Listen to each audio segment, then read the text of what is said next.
Amici sportivi, appassionati di calcio, benvenuti in questa puntata speciale di Corner Sportivo. Puntata speciale perché sarà un po' più lunga del solito, ma avremo un ospite d'eccezione che merita più tempo e più spazio, perché andremo a parlare con il presidente della Lega Nazionale Dilettanti del Veneto, Beppi Ruzza. Grazie Beppi per essere qui con noi. Grazie a te, grazie a voi. E andremo a fare veramente un viaggio completo all'interno, insomma completo il più possibile, all'interno delle difficoltà, delle eccellenze, delle cose belle e delle cose brutte del calcio di casa nostra. E chi meglio di Beppi Ruzza per parlare Speriamo. di tutto questo? Allora, io direi bando alle ciance, Beppi, tuffiamoci in questo mondo che tu conosci benissimo. Quali sono oggi le principali criticità del mondo del calcio dilettantistico veneto dal tuo punto di vista? Allora, lasciando perdere la nazionale, io ieri sera ero a Milano. Lasciamo perdere la nazionale. Lasciamo perdere la nazionale, però che merita una riflessione sicuramente approfondita, Certo. del perché siamo in queste condizioni. E lo faremo. Perché, sì, magari non in questo contesto, insomma, però merita... Parte tutto dalla base, no? Bravissimo. Volevo dire proprio questo, nel senso che non è possibile vedere un secondo tempo dominati in quel modo. Lasciando perdere questo, le difficoltà maggiori e facilmente immaginabili derivano dalla nuova riforma dello sport. Noi avevamo raggiunto, sia sotto l'aspetto di rapporto con le società, sia sotto l'aspetto anche, come dire, proprio di conduzione dell'attività federale, quasi ottimale con le nostre piattaforme, con tutto.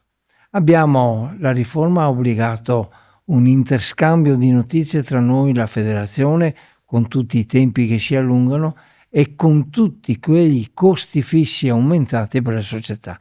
Questo è il problema vero. La società deve assolutamente adoperarsi di un commercialista minimo se vuole vivere tranquilla e ha degli adempimenti che prima non conosceva. Praticamente, in sostanza, la società è diventata un'azienda. Il datore di lavoro di un'azienda, che fa anche il presidente di calcio, diceva vado a divertirmi il sabato e la domenica. Adesso va in campo, va in sede e ha nuovi problemi importanti. Questa è la difficoltà maggiore, con tutto quello che comporta, voglio dire, che comportano questi adempimenti. Ecco, hai citato i presidenti che sono imprenditori. Allora, prima di entrare proprio nel vivo di altre criticità dal punto di vista strutturale, tecnico, ma insomma dobbiamo parlare anche di eccellenza, perché il calcio dilettantistico veneto sotto tanti aspetti è un calcio di elite. Parlavi degli imprenditori. Ecco, il pericolo che insomma il classico presidente imprenditore, alla luce della riforma dello sport, alla luce che ci sono pochi sponsor, alla luce che non è più il calcio romantico di una volta, a un certo punto dica: sapete cosa, io stacco la spina, chiudo il rubinetto, il calcio non è più passione, è diventato appunto un'azienda, è diventato un secondo lavoro, vado via. Beh, sono tante le società venete che dipendono da un presidente imprenditore. Il rischio c'è e in quel caso cosa si fa? Come si può scongiurare questo? Il rischio c'è senz'altro. Io, sai come ho definito i nostri presidenti, o eroi o pazzi, oppure uniamo anche eroi pazzi, perché condurre una società in queste condizioni veramente ci vuole tanta passione. È un rischio che si sta correndo, perché voglio dire, quando c'è una persona sola, o finché ha la passione che lo sostiene, ti porta nell'eccellenza che dicevi tu, che nominavi tu, mi piace che fai sempre riferimento. Il calcio non è solo brutta roba, no. cioè, ha tanti risvolti positivissimi. Certo. Allora, corriamo questo rischio. Per questo io credo in più in quelle società che hanno una squadra al comando. Bisogna fare squadra, anche se poi a dirigere la squadra il direttore d'orchestra può essere l'imprenditore illuminato, l'imprenditore appassionato. Però ci deve essere una squadra. In un momento di debolezza la squadra si aiuta. Se c'è una persona sola, in un momento di debolezza può anche lasciare. Presidente, apriamo una piccola parentesi parallela. Noi ci conosciamo da tempo, insomma questa sarà la centesima intervista Lasciamo che negli perdere. anni ho fatto a Beppi Ruzza, ed è sempre un piacere, insomma, perché vengono fuori concetti sicuramente importanti da approfondire. Dal Covid in poi si temeva un brusco calo di iscrizioni, parliamo di società a qualsiasi livello, insomma, dilettantistico. Invece, insomma, alla fine la cosa è stata gestita anche in un certo modo, non c'è stato questo crollo che tutti pensavano, anzi, insomma, i numeri danno anche un po' ragione al Comitato Regionale Veneto, alla Lega Nazionale Dilettanti, sotto alcuni aspetti, però ad oggi qual è lo stato di salute numerico del calcio dilettantistico? Allora Cioè, io distinguerei intanto, io mi chiedo perché mi intervisti quando tu fai una disamina perfetta di tutto, quindi non perdi tempo tu, sto non perdi tempo lavorando per candidarmi a alle presidente prossime regionale, elezioni. bravo, bravo. No, allora detto questo, il problema è che effettivamente noi abbiamo tenuto, il sistema ha tenuto in sostanza, nel senso che le scomparse delle società sono state abbastanza relative, Sì. a fronte anche di un aumento, anticipo quello che volevo dire, insomma un aumento di tesserati, a dimostrazione che noi abbiamo una fortuna immensa, noi e tutti gli appassionati di calcio hanno una fortuna immensa di lavorare in questo sport che è lo sport più bello, lo sport più praticato, lo sport più amato da parte di tutti. Quindi il sistema sta tenendo. Ci sono dei momenti di sofferenza, soprattutto laddove ci sono, come facevi giustamente cenno tu, dei presidenti che da anni conducono, diciamo, la società e che manifestano dei segnali di stanchezza proprio perché per i motivi che avevamo detto in premessa. Un po' di crisi e quindi un'attenzione sempre dovuta, tanta attenzione sempre dovuta. Ed è dovuta in che senso? Nel senso che noi dobbiamo aiutarli questi pazzi eroi, li dobbiamo aiutare come? Alleggerendo loro i compiti burocratici che sono arrivati a un livello, e mi assumo la responsabilità di quello che dico, quasi sostenibile. Parliamo di giovani, perché se è vero che insomma il sistema ha tenuto numericamente, c'è anche da registrare anche qui un po' a macchia di leopardo, il calo magari di tesseramenti da parte di giovani, vuoi perché magari i kit costano tanto, vuoi perché comunque insomma le famiglie devono fare un po' i conti, se hanno 2, 3 figli, insomma uno riescono a mandarlo a scuola calcio, l'altro si fa un po' più fatica, eccetera. Parliamo dei giovani, calo dei tesseramenti in alcuni casi e la solita questione dei fuori quota. Questi 2 problemi come si Intanto ti affrontano? smentisco immediatamente, Vedi, il vedi, calo dei tesserati ho non detto c'è a macchia stato. di leopardo ogni Non tanto. c'è stato, no. Nel Veneto abbiamo raggiunto come settore giovanile 85.000 tesserati all'altro ieri, perché mi sono preparato, Vedi che era e preparato, si è preparato, si è preparato. 34.300 della Lega Dilettanti. Quindi No, sono numeri importanti. abbiamo Alcune squadre ogni tanto fanno fatica, insomma, a trovare sì, giovani, no, sicuramente, soprattutto perché magari vengono, come dire, assorbiti da altre assorbite certo. dalle squadre più strutturate, dalle Esatto, squadre che esatto. hanno, che puntano di più all'aspetto tecnico, che puntano di più non al sociale, ma ad evidenziare. Allora, Esatto, questo è un po' il i quadro, no? genitori sono sicuramente, come posso dire, allietati da questa prospettiva. Però di positivo c'è che il settore giovanile noi abbiamo superato anche i numeri dell'ante-Covid, quindi siamo da questo Questo sicuramente è un dato siamo importante. soddisfatti. I fuori quota noi quest'anno, lo sai, abbiamo ascoltato le società, quest'anno, l'anno scorso, insomma, per deliberare per quest'anno, abbiamo ascoltato le società. Finalmente, tu sai che gli juniores sono dall'1/1/2007 e quindi noi abbiamo ascoltato le società che hanno proposto, ma veramente in una maniera a noi che non ci aspettavamo, hanno proposto un 2006, un 2007. Allora c'è la classica diatriba, no? Che uno dice un giocatore a 25 anni non è vecchio, ed è anche in parte vero, ripeto, in parte. Però noi dobbiamo incentivare l'impiego dei giovani. dicono a 25 anni non è vecchio e magari ha un'esperienza, una capacità tecnica che ti alza anche il livello, certo. il livello delle gare, delle partite. E anche questo è vero. Ma questi ragazzi giovani, cioè ci sono i 25 anni, ma ci sono anche i 35 anni, i 36 anni, 37, cioè, e fanno bella figura.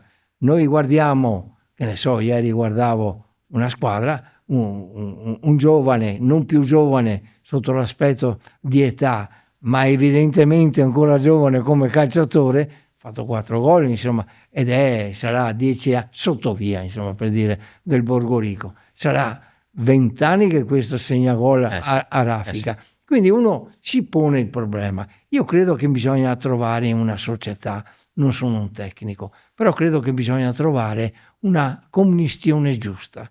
Cioè il giovane e il vecchio come giocatore, sportiva, insomma. Appunto come attività sportiva, che possa indirizzare e che possa aiutare il giovane ad emergere, capito? Oltre al tecnico, oltre a questo. Però è una diatriba che ci porteremo in tomba, scusa, se lo dico io, ho una certa età, quindi lo posso anche dire. Ce lo porteremo, perché non sarà mai di panata. Non si trova mai il non si trova mai il punto di equilibrio giusto. Io credo però che anche insistere nei giovani voglia dire anche un aiuto alle società, perché tu mi insegni che i giovani sono meno esigenti sotto l'aspetto economico, perché noi dobbiamo tornare al divertimento. Qua stiamo passata la Buriana prima della riforma dello sport. Mi pare che stiamo tornando a gestire le società, ed è un motivo per cui magari integro la domanda che mi avevi fatto prima. Le società devono anche saper spendere, devono anche saper amministrare, devono anche, se non fare i passi secondo la gamba, devono assolutamente, insomma, gestire una società come un buon padre di famiglia, altrimenti rischiamo. E quindi l'inserimento di giovani vuol dire anche un risparmio, perché sono meno esigenti sotto l'aspetto economico. Peppi, torniamo al discorso nazionale, no? Lo prendiamo un po' alla larga. Molto alla larga. Partiamo dall'apice, dalla punta dell'iceberg, ma spostiamoci a guardare quella che è la base, no? Una delle lamentele, delle criticità, delle critiche più feroci che vengono mosse al movimento del calcio professionistico, soprattutto insomma quello di vertici della Serie A, della nazionale, è che manca la tecnica, manca la fantasia, manca il giocatore che quando le difese si chiudono fa l'1 contro 1, punta l'uomo, lo salta, insomma anche il CT Gattuso, insomma, quando si è insediato ha detto non c'è più quella cultura del calcio da oratorio, il calcio che si giocava in strada, dove riuscivi a sviluppare quelle capacità tecniche che adesso, non dico tutti perché sarebbe sbagliato, ma in tante realtà giovanili non vengono approfondite, perché magari si preferisce prendere il giocatore alto, strutturato fisicamente, perché così ti fa vincere il campionato dei giovanissimi, il campionato degli esordienti, e si punta forse troppo poco sull'individualità della tecnica del giocatore. Può essere questo un problema, Beppi? Continua a chiedermi perché mi chiami qua quando vuoi che interrompiamo la trasmissione? Quasi insomma, sarebbe da interrompere. Hai individuato il problema. Io amo molto un vostro conterraneo, che è Maurizio Viscidi, con cui spesso mi trovo a discutere, a coordinatore delle nazionali giovanili. Coordinatore delle nazionali fino all'Under 21, quindi di tutte le nazionali giovanili, che peraltro non stanno facendo male, si stanno, a parte l'ultima Under 21, ma non stanno facendo male. E Maurizio Viscidi dice proprio questo. Ripeto, io ieri ho visto la partita della nazionale e quello che salta proprio è che effettivamente sembrano dei robotini. Cioè, io non mi diverto più andare a vedere mi diverto molto di più, ma non sono il classico che dice ma che schifo, no, non lo dico, ma mi diverto molto di più andare a vedere una partita di seconda, prima categoria, dove gente che ha lavorato fino a un'ora prima dà l'anima e non ha paura del proprio tecnico, se va 1 contro 1 e magari il tecnico gli dice no, passa l'ora. No, lui va uno contro uno. Cioè i fondamentali sono basilari in un momento proprio in cui non c'è più il calcio di strada. Io mi ricordo quando ero bambino, cioè, mia mamma veniva a chiamarmi perché era ora di mangiare, ma dopo 4-5 ore che io e mio cugino giocavamo in porta, io tiravo a destra e a sinistra, stavamo là ore a giocare, ore. E quindi è chiaro che l'impegno e la possibilità di esprimere senza ansia il proprio valore, il proprio tasso tecnico, ti porta a migliorarti giorno dopo giorno. Qua ti caricano di ansia, puntano al risultato, puntano alla fisicità. Poi vediamo che fisicità perché vai, incontri la Norvegia, boom, sono alti 2 metri, Certo. hai capito? E quindi se tu non contrabbatti con il tasso tecnico, che noi siamo, abbiamo prodotto dei calciatori, abbiamo dei calciatori, non so, uno fra tutti, Baggio, Del Piero, sono tutti Siamo nostri. anche di Natale, voglio dire. Sì, ma no? sono Cioè, tutti nostri, giocatori, anche qua, sì, proprio del Veneto, certo. insomma, hai capito, Aldo Serena, ne potremmo mettere a una quantità, insomma, industriale. Noi dobbiamo assolutamente far sì, perché è facile, sai, fare l'allenatore con la lavagnetta in mano, gli schemetti, la roba, che non mettersi là a calciare assieme al calciatore, Però, beh, al giovane, a insistere giorno dopo giorno, questo è giusto. ora dopo ora, hai capito? Tutti lo dicono, però cosa si fa? Domanda perfetta. Domanda perfetta perché me lo chiedevo ieri tornando da Milano. Dicevo, noi non possiamo ancora una volta guardare questa sconfitta e non intervenire e non dire nulla. Qua parte dal profondo, parte dal basso. Noi dobbiamo ristrutturare tutto, ristrutturare il settore giovanile e in parte anche il settore tecnico per quello che riguarda il settore giovanile. Noi dobbiamo intervenire, basta dettami, basta così.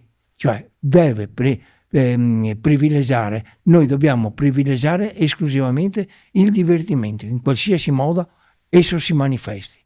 Punto. E il divertimento è fatto da non avere ansie, non avere obblighi, giocare come ti porta il tuo istinto e avere allenatori intelligenti che capiscono quello che stai facendo e dove stai arrivando e dove vuoi arrivare. E se questo comportasse l'abolizione delle classifiche, ad esempio, è uno scenario possibile? Ma io non credo, sai, che le classifiche dipendano molto per questo. Insomma, noi diciamo... In alcune categorie, chiaramente. Noi in una, dopo magari non so se abbiamo tempo di discutere anche di questo, in una categoria, l'Under 14, praticamente arriviamo a questo dove non ci sono...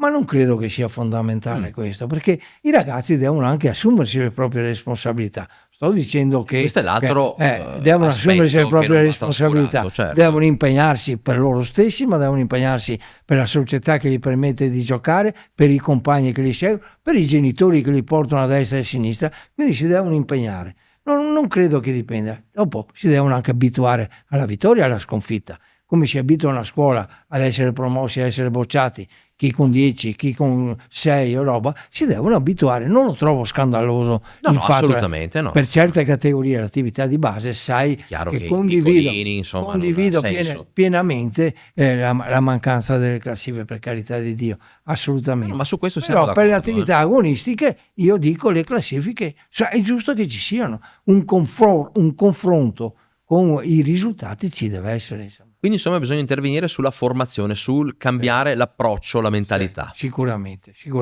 Sul come, sul dove potremo parlare un mese intero, però dobbiamo cominciare a parlare. Questo voglio dire. Non possiamo solamente prendere atto di una sconfitta così grave, perché quella di ieri è gravissima.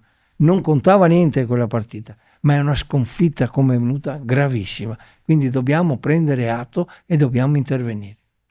Voltiamo pagina, parliamo di arbitri.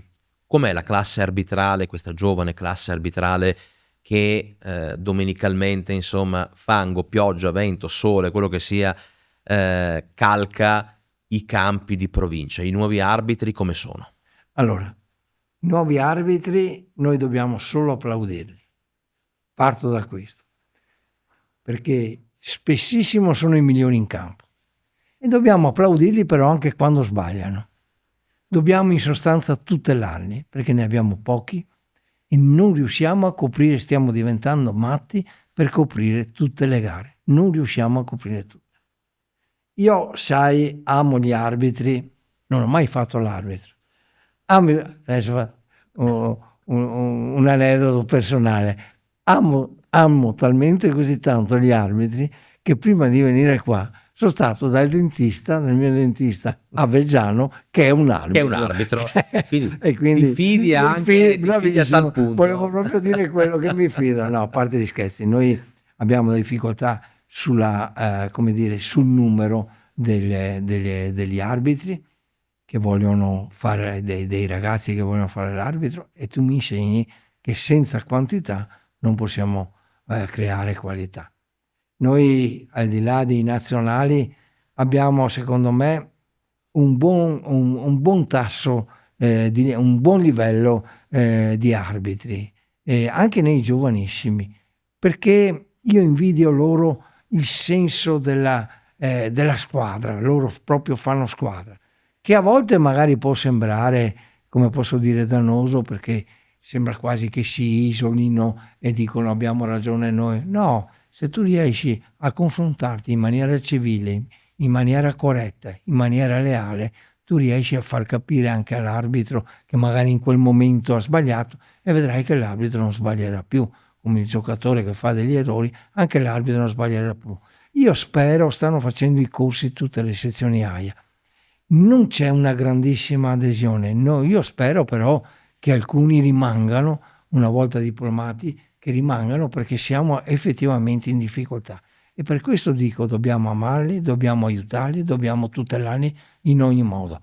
Il loro livello, io ovviamente insomma conosco bene, molto bene i loro responsabili regionali e anche nazionali, insomma, visto che il presidente nazionale abita a San Donà, quindi li conosciamo benissimo.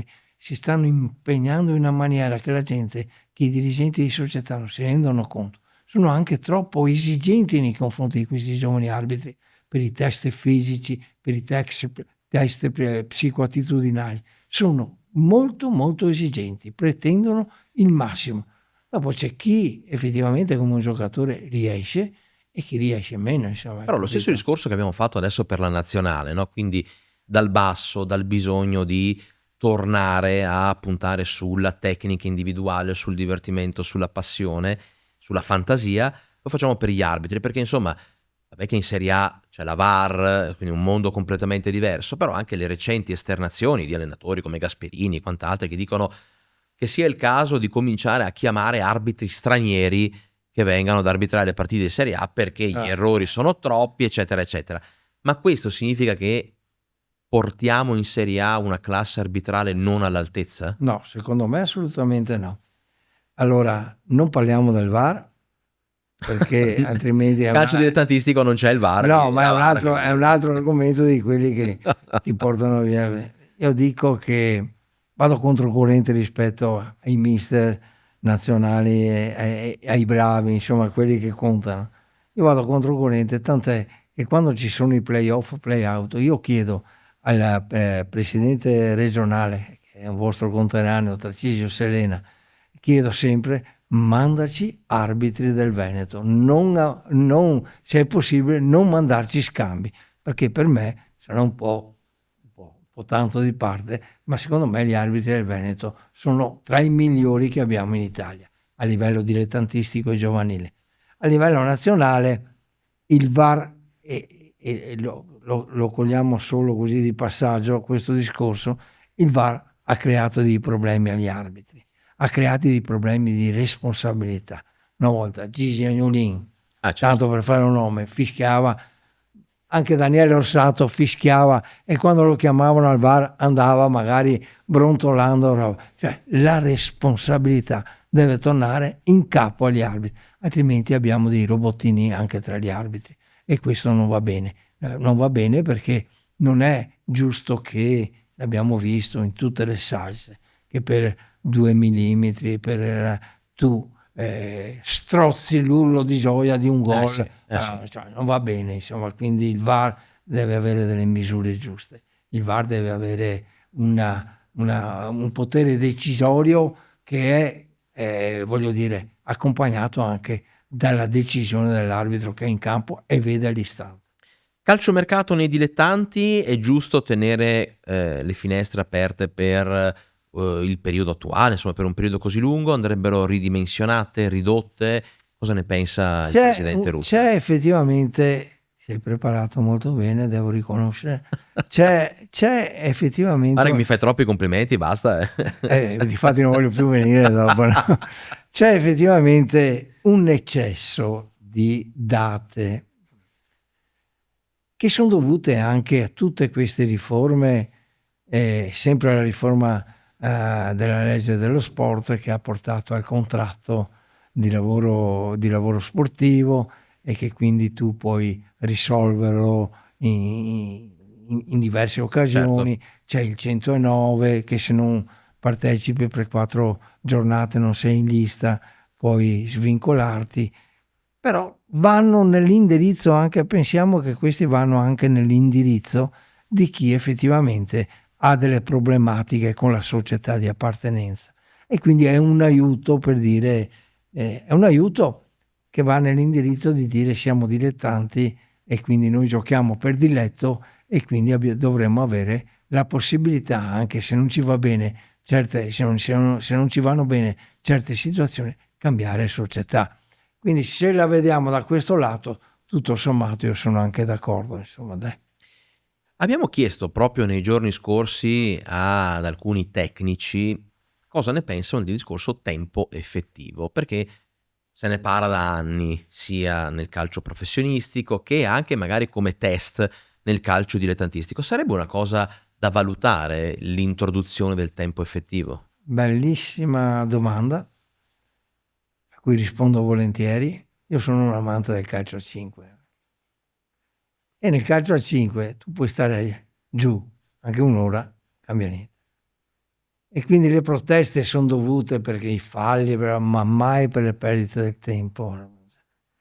Io credo che tante delle nostre proteste dei nostri giocatori, un appunto che faccio alla nostra nazionale ieri, ha passato il primo tempo che vincevano 1-0 contro una squadra che non c'era secondo me, ma che stavano anche giocando tutto sommato, e ci siamo guardati e abbiamo detto insomma, non male questo primo tempo, però una cosa, sempre a protestare, sempre no, basta, dobbiamo mutuare quello che fanno in altre nazioni, giocare, basta. Quindi noi il tempo effettivo, che è di difficile attuazione, mi trovo perfettamente d'accordo, perché eliminerebbe sicuramente tante perdite di tempo che sono foriere di tante confusioni, di tante liti, di tante espulsioni. No, noi giochiamo.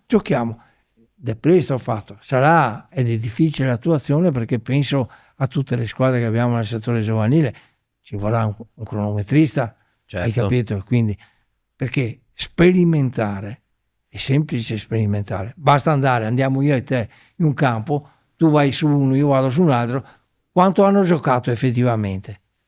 35 minuti su 45. Sì. È vero o no? Sì. È semplice fai una media, sono 35, 32, 37, basta, è fatta. Il problema è la gestione successiva, però io credo che ne stanno un po' parlando, perché tante situazioni di disagio nel mondo dello sport e tante azioni diseducative da parte dei nostri calciatori professionisti e non solo professionisti nascono proprio da queste perdite di tempo, da questa voglia di fare i furbi, da questa voglia di prendere in giro l'arbitro, da questa voglia di non fare l'atleta vero, di usare il fair play, il rispetto degli altri, capito? Allora, ultime 2 domande velocissime per il nostro ospite. Una, so che sia io che lui ci teniamo particolarmente, perché è il mondo del volontariato, perché il presidente in ogni occasione non manca di ringraziare e riconoscere i meriti del volontariato per tenere in piedi il sistema calcio dilettantistico locale. Anche qui va bene il volontariato, un grande applauso, non dobbiamo perdere i volontari.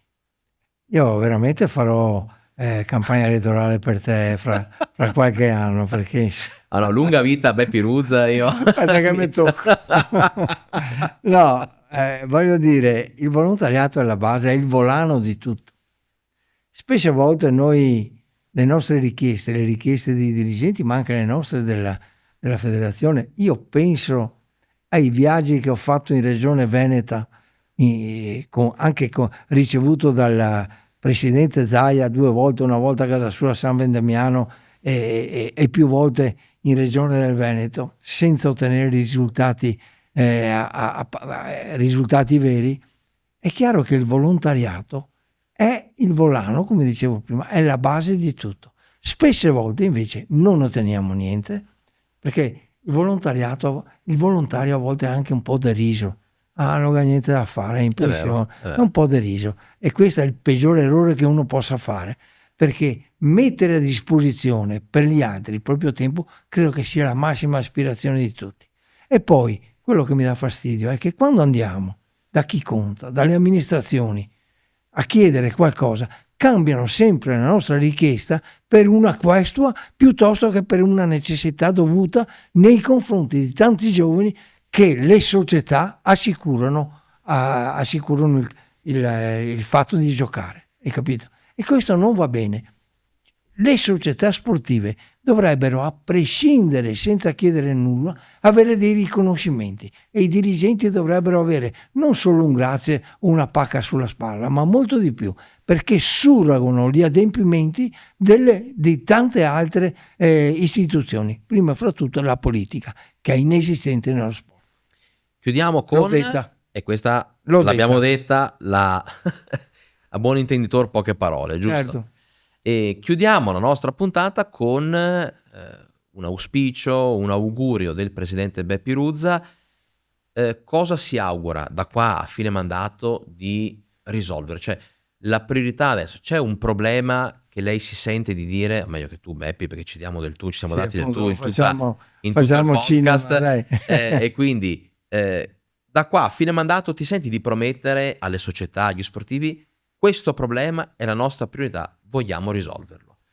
L'altro giorno è venuto in sede un consigliere, un neoeletto consigliere, con il programma che avevamo presentato durante le elezioni, e con orgoglio mi ha detto: grazie, guarda, abbiamo fatto quasi tutto, manca qualcosa sicuramente, ma abbiamo fatto tutto. Una fra tutte non ne abbiamo parlato, la riforma dell'Under 14 e dell'Under 16, che secondo me è una riforma epocale, ed essendo epocale è chiaro che qualche difficoltà l'ha trovata. Inevitabile. Tipo i risultati eclatanti nella prima fase. Però rimedieremo, però anche le società devono rimediare, nel senso che possono partire. Ma questo che possono partecipare se sono in grado di certo. Però siamo partiti, è stata approvata dal settore giovanile scolastico, quindi siamo estremamente soddisfatti di questo. Quello che mi prometto a me, non agli altri, perché non voglio promettere cose che poi... È quello che abbiamo detto prima, che ci sono degli adempimenti burocratici assolutamente inspiegabili. Faccio un esempio, 2 esempi di assicurazioni. Noi abbiamo genitori che non hanno risposte dalle assicurazioni. Dobbiamo intervenire sempre per le amicizie, ma non funziona così. Deve essere una cosa automatica. Certo. Perché se io un domani litigo con Alex che mi dà le risposte, Alex che è dell'ufficio assicurazioni che mi dà le risposte sulle assicurazioni, litigo, non mi dà più le risposte, deve essere automatico. Così come i premi di formazione, i premi di tesseramento. Anche là noi abbiamo una piattaforma che è bellissima sotto l'aspetto e che anche funziona, ma funziona parzialmente. Ci sono degli errori che noi quotidianamente dobbiamo risolvere e dobbiamo rimediare, e non va bene. La piattaforma deve essere una piattaforma certa e sicura a beneficio delle società. Tu metti Alex Giuliano tesserato DAL, ti deve automaticamente venire fuori quanti soldi tu devi dare a un'altra società che l'ha avuto prima della sua sottoscrizione del contratto di lavoro sportivo. Queste 2 cose che riguardano un po' tutto l'aspetto burocratico, io spero che dopo tanti anni in comitato, succede, ne parlavo proprio durante il viaggio ieri come era con 2 consiglieri nostri. Parlavamo e dicevamo: "Madonna, stiamo spendendo un sacco di soldi, computer, la sede", ma dopo 20 e passa anni capisci che insomma questi interventi strutturali sulla sede, sull'informatica son quasi Sono così necessari, come sì. sono necessari anche gli interventi nei confronti del personale che va in pensione. Noi dobbiamo assumere, non sappiamo chi assumere, quindi abbiamo delle difficoltà. Vorremmo essere questi ultimi anni un po' più sereni, ma credo che sia difficile. Ma non per situazioni dipendenti ma per situazioni quasi fisiologiche, insomma, che ti portano a intervenire quotidianamente su problemi che forse non conosci bene. Cioè, come faccio io a assumere del personale? Devo affidarmi a Certo, qualcuno, certo. insomma, quindi però dai, faremo anche quello, E allora, insomma, abbiamo fatto una lunga chiacchierata, toccato tanti argomenti, insomma è stato sicuramente l'occasione per, prendere spunto e aprire nuove riflessioni perché, sebbene Beppi, l'abbia detto, ma in realtà tra qualche mese, lasciamo passare qualche mese e poi torna, no, con la seconda parte delle questioni rimaste in sospeso. Però ringrazio Beppi Ruzza, presidente Ti tagli i della capelli a zero, ti metti i baffetti e puoi fare l'intervista. come minimo devo perdere 40 chili anche, E anche sai? un po' di chili, sì, dai, un po' di chili. Ringraziamo dai, Beppi Ruzza scherziamo. per essere stato È con giusto noi. anche sdrammatizzare, È più insomma, che giusto, non dare soprattutto quell'importanza quando parliamo esagerata di calcio, sport. di Bravo, sport, perché bravo. Sacchi dice sempre il calcio è la cosa più importante Delle tra le meno cose meno importanti. importanti, quindi Ma invece io credo che sia molto importante lo sport, assolutamente. perché assicura veramente un futuro ai nostri ragazzi, ai nostri figli, ai nostri nipoti. E quindi sempre per il discorso, noi non questuiamo, noi chiediamo quello che ci è Quello che è dovuto. dovuto, quello Bravo, che è giusto. quello che ci è dovuto. Grazie a Beppi Ruzza, Grazie a voi, grazie a voi. tutti voi per aver ascoltato e visto questa puntata di approfondimento di Corner Sportivo. L'appuntamento è alla settimana prossima.